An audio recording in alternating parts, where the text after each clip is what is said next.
Hey everybody, Jared with Second Life Design. Welcome back to Milling Monday. Quick note before we get into this week's topic, I just yesterday dropped a new video comparing log trailers. I had the two main types of log trailers that I've seen in my driveway. Seemed like a prime time to do a comparison video, kind of do a walkthrough, talk pros and cons, and different strategies about them, what I like, what I don't, which one I would take, which one I'm getting rid of. All that fun stuff. I also get into a couple other types of trailers that might be beneficial if you already have one or if you have access to one. Something that might be helpful to you depending on your operation. So definitely check that out. A lot of good information there. Talking log trailers, talking log acquisition, getting into this week's topic of how do I get logs? Really common question, a couple generic answers I can give, and a lot of it is based on your region. Every part of the country has different access to trees as far as how many trees they have, what's available. So I'll tell you what works for me, and you can apply that to yourself. Hopefully that'll help. First avenue that I would use for log acquisition would be social media. Start putting pictures out of you slabbing stuff, of finished products, of live edge things.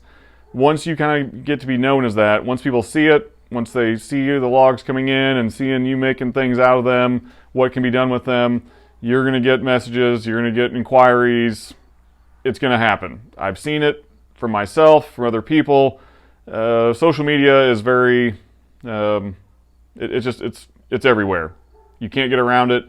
And once you get into that world and kind of get to be known as someone who repurposes logs, you're going to have people coming out of the woodwork, pun intended, wanting to give you logs. It's something that is exciting to people. It's exciting to you. It's a good opportunity to meet people and network.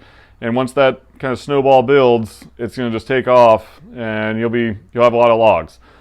Second, more obvious option, maybe if you have a bigger operation, have more space, would be to start working with tree services. These are guys that are taking down trees 5 days a week, 7 days a week. They have logs. They don't want them. By and large, the tree services I've worked with want nothing to do with the logs, even the bigger limbs. They're just something that's a big, heavy hindrance that they have to pay to get rid of. They have to pay to chip, do whatever with. They don't want them. If they have a place to get rid of them that's quicker and easier for them, they're going to be very happy to do it. So that's been my experience.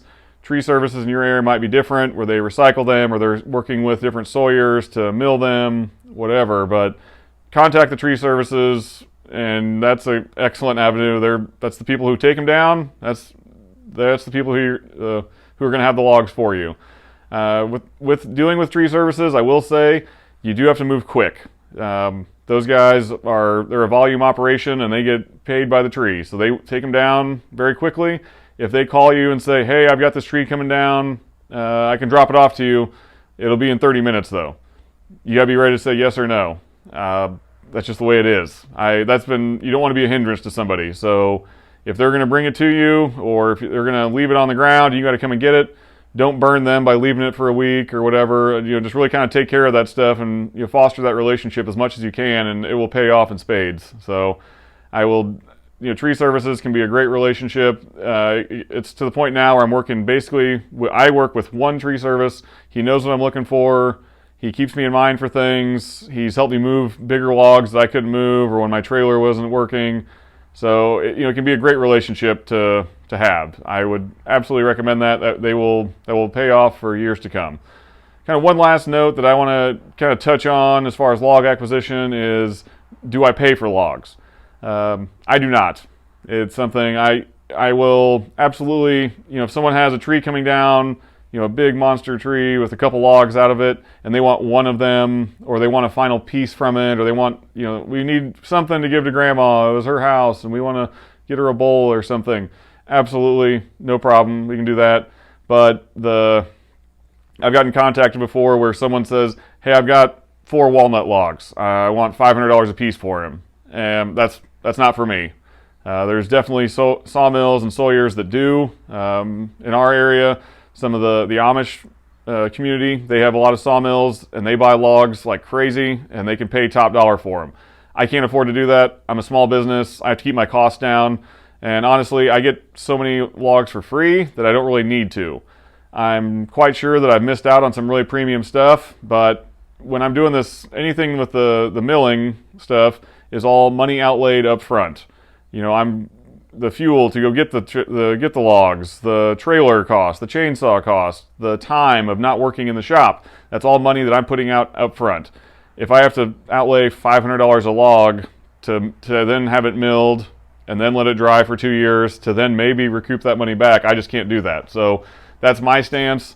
I've paid for trees before. You know, if someone says, "Hey, I want $100 for the tree," okay, I can manage that. It was something more of they wanted to make sure it was going to go to a good home, I guess, would be that was his thinking. No problem. But I'm not a veneer company. The exorbitant costs of, you know, $1,000 a log, you know, because there's so many board feet in it and that's what it's worth as a final product.